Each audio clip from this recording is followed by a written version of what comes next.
கீழடி தமிழர்களுடைய தாய்மொழி அப்படிங்கறத ஒன்றிய அரசு ஏற்றுக்கொள்ள மறுக்குதா? கீழடியினுடைய அந்த ஆராய்ச்சியின் முடிவுல இந்த உலகத்தினுடைய முதல் மூத்த மொழியாக இருக்கட்டும் சரி, முதல் மூத்த குடியாக இருக்கட்டும் சரி, தமிழர்களும் தான் அப்படிங்கறத இந்த அரசு வெளியிடுவதற்கு தயங்குதா?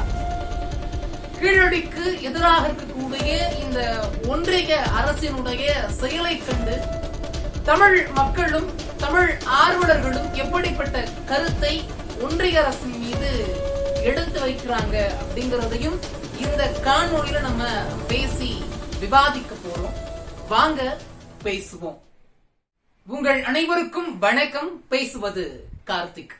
இந்த காணொளியில நம்ம எதை பத்தி பேச போறோம் அப்படின்னா கீழடி பத்தி இப்ப சமீபத்துல சர்ச்சையில் இருக்கக்கூடிய பிரச்சனை என்ன, ஏன் இந்த பிரச்சனை எழுந்தது, இந்த பிரச்சனைக்கு எதிராக நம்முடைய தமிழார்வலர்களும் தமிழர்களும் எப்படிப்பட்ட ஒரு குரலை கொடுத்திருக்கிறார்கள் அப்படிங்கறத பத்தி இந்த காணொளியில முழுமையாக பேச போறோம். தொடர்ந்து கடைசி வரைக்கும் இணைந்திருங்க. அப்பதான் ஒரு முழுமையான பிரச்சனை என்ன, அந்த பிரச்சனை ஏன் வந்திருக்கிறது அப்படிங்கிற ஒரு தெளிவு உங்களுக்கும் பிறக்கும் அப்படிங்கறத காணொளியினுடைய தொடக்கத்திலேயே சொல்லிடுறேன். கீழடி தமிழர்களுடைய தாய்மொழி அப்படின்னு எல்லோராலும் பெருமிதமாக சொல்லப்பட்டு கொண்டிருக்கிறது. அது எப்படி தாய்மொழியாக மாறும் அப்படின்னு கேட்டீங்கன்னா, நிறைய வரலாற்று சான்றுகளும் எடுத்துக்காட்டுகளும் இருக்கு அப்படின்னே சொல்லலாம். நமக்காக ஒரு மாபெரும் வரலாறு இருக்கிறது. அந்த வரலாறுகளை எல்லாம் தொகுத்து அணிவகுத்து ஒரு அறிக்கையாக கொடுக்கிறோம். அந்த அறிக்கையை அந்த ஒன்றிய அரசு ஏற்றுக்கொண்டதா இல்லை மறுத்ததா இல்லை என்ன செஞ்சாங்க, நம்மளை என்ன செய்ய சொல்றாங்க அப்படிங்கறத பத்தி தான் இந்த பிரச்சனையும் சர்ச்சையும். கீழடி மதுரைக்கு பக்கத்துல சிவகங்கை மாவட்டத்துல திருப்புவனத்திற்கு அடுத்தாற் போல கீழடி அப்படிங்கிற ஒரு இடம் இருக்கிறது. இந்த கீழடியில கடந்த 10 ஆண்டுகளுக்கு முன்னாடி சரியாக ஜூன் மாதம் 2015ஆம் ஆண்டு தொடங்கப்பட்ட அந்த அகழ்வாராய்ச்சி அப்படிங்கிறது 2018ஆம் ஆண்டு வரைக்கும் கிட்டத்தட்ட 4 ஆண்டுகள்ல 4 கட்டமாக அந்த அகழ்வாராய்ச்சி அப்படிங்கிறது நடந்தது.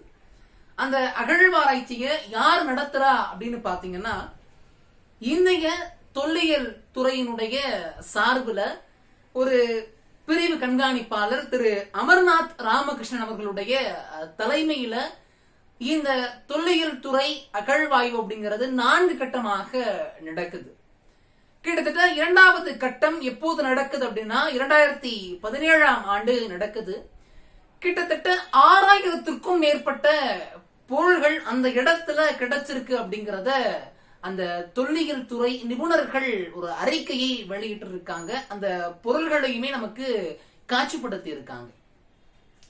அடுத்ததாக 3வது கட்டம் 4வது கட்டம் அப்படின்னு சொல்லிட்டு கடைசியாக 2018ஆம் ஆண்டு ஏப்ரல்ல தொடங்கி செப்டம்பர் வரை அந்த காலகட்டம் ஆராய்ச்சி அப்படிங்கிறது நடந்திருக்கிறது.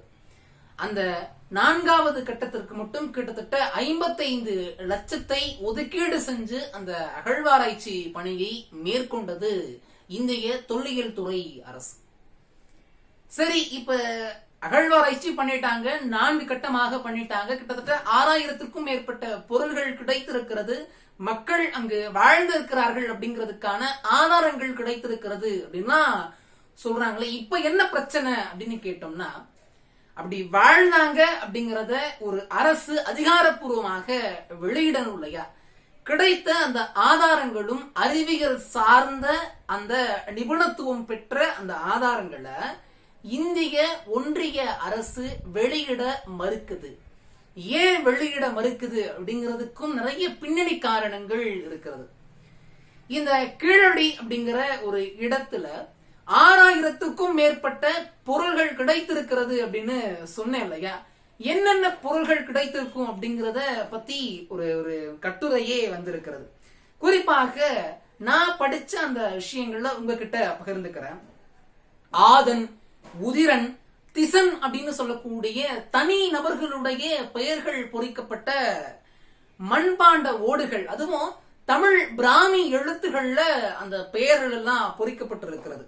அது மட்டும் இல்லாம மக்கள் பயன்படுத்திய உரைகிணறுகள், நீளத்தாலும் மஞ்சளாலும் ஆன கண்ணாடி மணிகள், தந்தத்தால செய்யப்பட்ட தாயக்கட்டை படிச்ச உடனே அப்படியே புல்லரிச்சிருச்சு. என்னடா அப்படின்னு பார்த்தோம்னா, இன்றைக்கு நம்ம விளையாடக்கூடிய இந்த பரமபதம் அப்படிங்கிற ஒரு விளையாட்டு, நம்ம தாயக்கட்டை அப்படின்னு சொல்லுவோம் இல்லையா, அது கட்டையிலும் இருக்கிறது. இன்றைக்கு இருக்கக்கூடிய காலகட்டத்துல சில்வர்லையும் அது வந்துருச்சு இல்லையா. அப்படி இருக்கும்போது அந்த காலத்துல எப்படி அந்த மனிதர்கள், முக்கியமாக தமிழர்கள், அங்கிருந்த அந்த வைகை நதி நாகரிகத்துல ஒன்றி வாழ்ந்த மக்கள் யானையினுடைய தந்தம் இருக்கு இல்லையா, தந்தத்துல ஆன அந்த தாயக்கட்டையை வைத்து விளையாடி இருக்கிறார்கள் அப்படிங்கிறது வியப்புக்குள்ளாக்குச்சு அப்படின்னே சொல்லலாம். அதுக்கடுத்து கண்ணுல மை வைப்போம் இல்லையா, கண்ணுடைய இமைக்கு கீழே. அப்ப தாமிரத்தால் ஆன அந்த கண்ணுல மை தீட்டுவதற்கான கம்பி, அந்த கம்பி தாமிரத்தால செஞ்சிருக்காங்க. அடுத்து இரும்புல செஞ்ச அம்பினுடைய முனைகள், பளிங்கு, சூது பவளம், எழுத்தாணி முதற்கொண்டும் நிறைய கிட்டத்தட்ட 6000த்திற்கும் மேற்பட்ட பொருள்கள் அங்க கிடைச்சிருக்கு அப்படின்னே சொல்லலாம். அந்த கீழடி அகழ்வாராய்ச்சி அப்படிங்கிறது அந்த முடிவுல என்ன ஒரு ஒரு புள்ளிக்கு வர்றாங்க அப்படின்னா, கிட்டத்தட்ட இந்த தமிழ் நாகரிகம் அப்படிங்கிறது, அதுவும் முக்கியமாக வைகை நதி நாகரிகம் அப்படிங்கிறது 2600 ஆண்டுகள் பழமையான நாகரிகம் அப்படிங்கிறத சொல்றாங்க. அது மட்டுமல்ல, வைகை நதி நாகரிகத்திற்கும் சிந்து நதி நாகரிகத்திற்கும் நெருங்கிய தொடர்பு இருக்கிறது அப்படிங்கிறதும் இந்த ஆய்வினுடைய முடிவுல வெளிவந்திருக்கிறது. அதுவும் அறிவியல் பூர்வமாக அந்த தொல்லியல் துறை நிபுணர்கள் நிரூபித்திருக்கிறார்கள். அடுத்ததாக இந்த வைகை நதி நாகரிகம் முக்கியமாக கீழடி வந்து சங்க காலத்துல மிகப்பெரிய ஒரு வரலாற்று மாற்றத்தையே ஏற்படுத்தும் அப்படிங்கிற ஒரு நம்பிக்கையை அந்த அறிக்கை கொடுத்துச்சு அப்படின்னே சொல்லலாம். சரின்னு சொல்லிட்டு 2018ஆம் ஆண்டுல 4ஆம் கட்ட அகழ்வாராய்ச்சி பணி முடிஞ்சு 2023ஆம் ஆண்டு ஜனவரி மாதம் அந்த அறிக்கையை முழுமையாக தயார் செய்து திரு அமர்நாத் ராமகிருஷ்ணன் அவர்களுடைய தலைமையிலான குழு வந்து இந்திய ஒன்றிய அரசினுடைய தொல்லியல் துறையிட்ட அதை சமர்ப்பிக்கிறாங்க. கிட்டத்தட்ட அறிக்கையை சமர்ப்பிச்சு 2.5 ஆண்டுகள், இன்னைக்கு ஜூன் 11 கடந்துட்டோம், 2.5 ஆண்டுகள் ஆகிவிட்டது. 2023 ஜனவரி மாசத்துல கொடுத்திருக்கோம், இன்னைக்கு 2025 மே கடந்து ஜூன் வந்துட்டோம். 2.5 ஆண்டுகள் கிட்ட நெருங்கிருச்சு. அப்படி இருக்கும்போது இன்றளவுக்கும் கூட கீழடியினுடைய அந்த அறிக்கையை ஒன்றிய அரசு வெளியிடாதது ஏன் அப்படிங்கிற ஒரு கேள்வி சர்ச்சைக்குள்ளானது. நாடாளுமன்ற உறுப்பினர்கள் ஏன் அதை இன்னும் வெளியிடவில்லை அப்படிங்கிற ஒரு கேள்வியை முன்வைத்த போது இந்திய கலாச்சாரம் மற்றும் சுற்றுலாத்துறை அமைச்சர் திரு ஷெகாவத் அவர்கள் என்ன சொல்றாங்க அப்படின்னா, விரைவில் வெளியிடப்படும் அப்படிங்கிற ஒற்றை பதில கொடுக்கிறாங்க. சரின்னு சொல்லிட்டு அவங்களுடைய செயலை நம்ம எல்லோரும் உற்று கவனித்துக் கொண்டிருந்தோம்.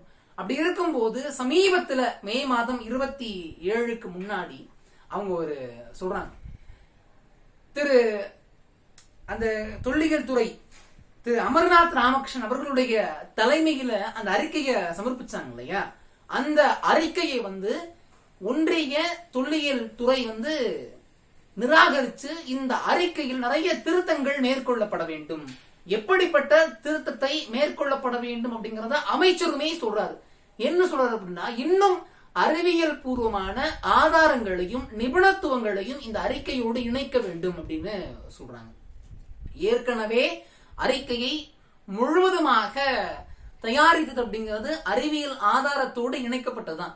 இருந்தாலுமே இன்னும் ஆதாரம் பத்தல, இன்னும் நிறைய அறிவியல் சான்றோடு கொண்டு வாங்க அப்படின்னு சொல்லிட்டு அந்த அறிக்கையை நிராகரித்து நிறைய திருத்தங்கள் மேற்கொள்ளப்பட வேண்டும் அப்படின்னு சொல்லி இந்திய ஒன்றிய தொல்லியல் துறை அரசும் சரி, கலாச்சார மற்றும் சுற்றுலாத்துறை அமைச்சரும் சரி அப்படிப்பட்ட ஒரு பதிலை கொடுத்திருக்கிறாங்க.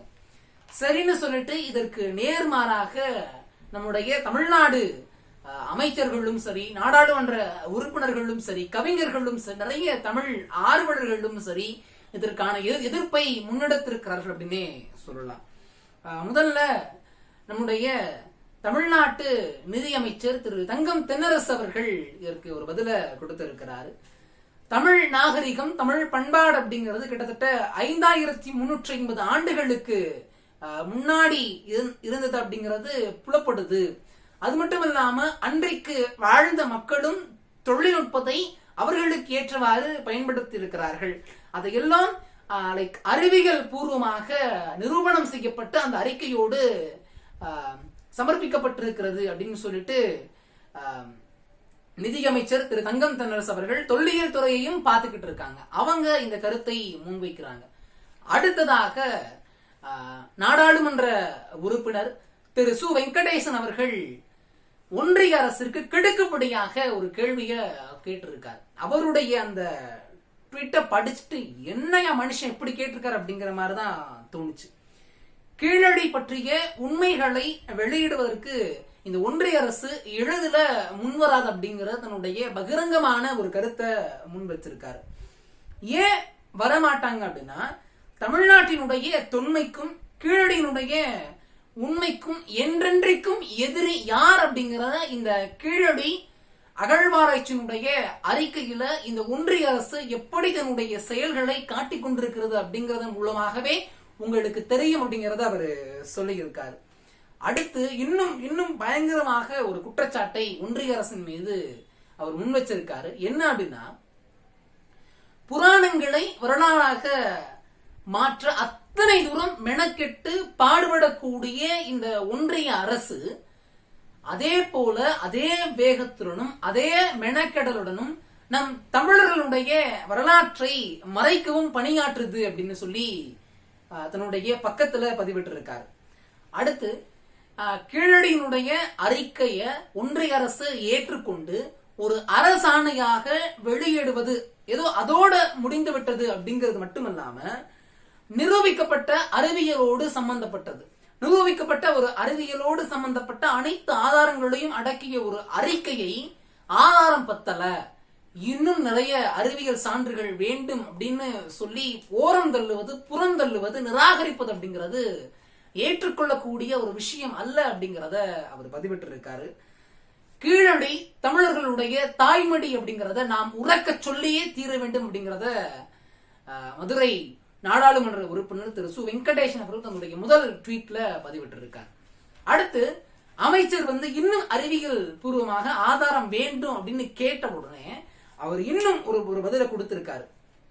நாடாளுமன்றத்துல இந்தியாவினுடைய பிரதமர் திரு நரேந்திர மோடி அவர்கள் இந்திய மொழிகளுக்கெல்லாம் தாய்மொழி சமஸ்கிருதம் அப்படின்னு சொல்லும் போது அந்த நாடாளுமன்றத்துல இருந்த நாங்க யாருமே அறிவியல் ஆதாரம் என்ன அப்படின்னு கேள்வி எழுப்பல அப்படின்னு சொல்றாரு.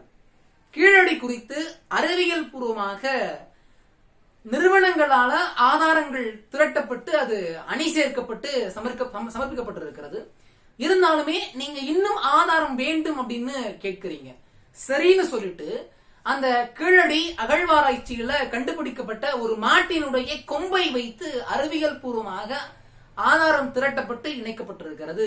எங்களுக்கு அந்த மாட்டினுடைய கொம்புதான் கிடைத்ததே தவிர அந்த மாட்டினுடைய கோமியம் கிடைக்கல. அமைச்சர கோமியம் கிடைச்சிருந்துச்சு அப்படின்னா நாங்க இன்னும் அடுத்த கட்ட அறிவியல் ஆய்வுக்கு தயாராகி இருப்போம் அப்படிங்கிற தன்னுடைய கிடைக்கப்படியான ஒரு உணர்வு ரீதியான ஒரு அவங்களுடைய கேள்விக்கு எப்படிப்பட்ட பதிலாக கொடுக்கணுமோ அப்படிப்பட்ட ஒரு பதிலாக மதுரை நாடாளுமன்ற உறுப்பினர் திரு சு வெங்கடேசன் அவர்கள் தன்னுடைய பக்கத்தின் மூலமாக, தன்னுடைய எழுத்துகளின் மூலமாக, தன்னுடைய குரலின் மூலமாக கொடுத்திருக்கிறாருன்னு சொல்லலாம். இதற்கப்புறம் கவிஞர் வைரமுத்து அவர்களும் இதற்கு எதிராக ட்வீட் போட்டிருக்காரு அப்படின்னே சொல்லலாம். கீழடி தமிழர்களுடைய தாய்மொழி அப்படிங்கறதுல தமிழர்களுக்கு எந்த ஒரு சந்தேகமும் அறவே இருக்கக்கூடாது. ஏன்னா நம்முடைய வரலாற்றை நாம எடுத்து இந்த உலகத்துக்கு சொல்லல அப்படின்னா மத்தவங்க எல்லாருமே நம்மள ஏறி மிதிச்சுட்டு போயிட்டே இருப்பாங்க. நம்முடைய வரலாற்றுக்கும் சரி, நம்முடைய பாரம்பரியத்திற்கும் சரி, நம்முடைய கலாச்சாரத்திற்கும் சரி நாம் தான் குரல் கொடுக்க வேண்டும். கீழடிக்கு எந்த ஒரு பிரச்சனை வந்தாலும் தமிழர்கள் நிச்சயம் வருவார்கள் அப்படிங்கறதுல எந்த ஒரு சந்தேகமும் கிடையாது. நம்முடைய வரலாற்றை நாம் தான் இந்த உலகத்துக்கு உறக்க சொல்லணும். இன்னும் இந்த கீழடி அடுத்த கட்ட நகர்வு எப்படி இருக்கணும் அப்படிங்கறத தெரிஞ்சுக்க ஆசையா இருந்தீங்க அப்படின்னா, அதை பற்றி நான் தெரிந்து கொள்ள வேண்டும் அப்படின்னா, அடுத்த காணொளிய தயாரிக்கணும் அப்படின்னா மறக்காம கருத்து பட்டியலை பதிவு பண்ணுங்க. அது மட்டும் இல்லாம இன்னும் என்னென்ன தற்போது சமீபத்தில் நடந்துட்டு இருக்கக்கூடிய பிரச்சனையை பத்தி பேசலாம் அப்படிங்கறதையும் மறக்காம கருத்து பட்டியலை பதிவு பண்ணுங்க. தொடர்ந்து இணைந்திருங்க, பேசுவோம். நன்றி. வாழ்க தமிழ்.